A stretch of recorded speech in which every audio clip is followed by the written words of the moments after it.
Well, mobs of people, really a coalition of the unhappy, is tearing down statues, desecrating monuments, but that destruction is more than simply symbolic. It's a deliberate effort to erase history, to separate us from our past and its useful lessons, and distract from the problems that are affecting Americans today. In Chicago, for example, where more than 50 people have been shot with guns this week, politicians are now moving to erase American history altogether. State Representative LaShawn Ford is calling on the Illinois State Board of Education to abolish all history classes in all schools statewide, claiming that teaching American history leads to racism.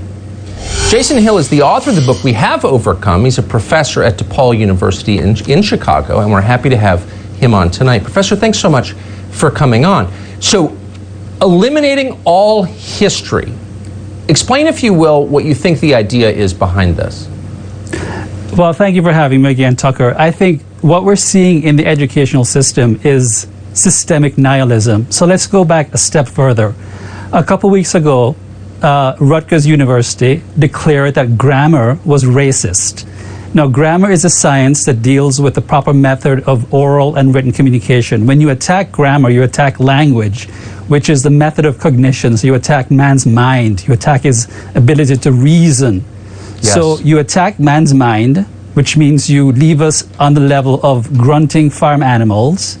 So you leave us incapacitated to reason, to think, and then you take away his history. You take away human history. You take away our constitutional rights, our Bill of Rights, our Second Amendment, our First Amendment, or time-worn principles that we use to defend our way of life or Judeo-Christianity.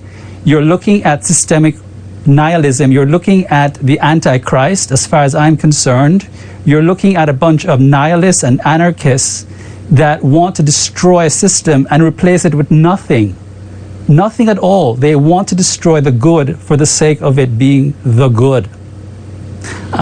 I have been warning, I have talked about this on your show, that these postmodern nihilists that started from back in the 60s when we had these fake disciplines attacking reason, valorizing feelings as the only criteria for adjudicating disputes, one's feelings and one feeling of being offended as the only criterion for adjudicating disputes, and dispensing with reason, objective reality, and logic as the construct of imperialist, racist white men.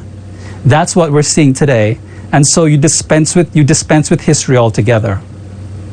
I'm transfixed by what you just said. I hope that this finds its way on the internet and is viewed by many, Professor, because I think you just put it as crisply as I've ever heard it, what's happening.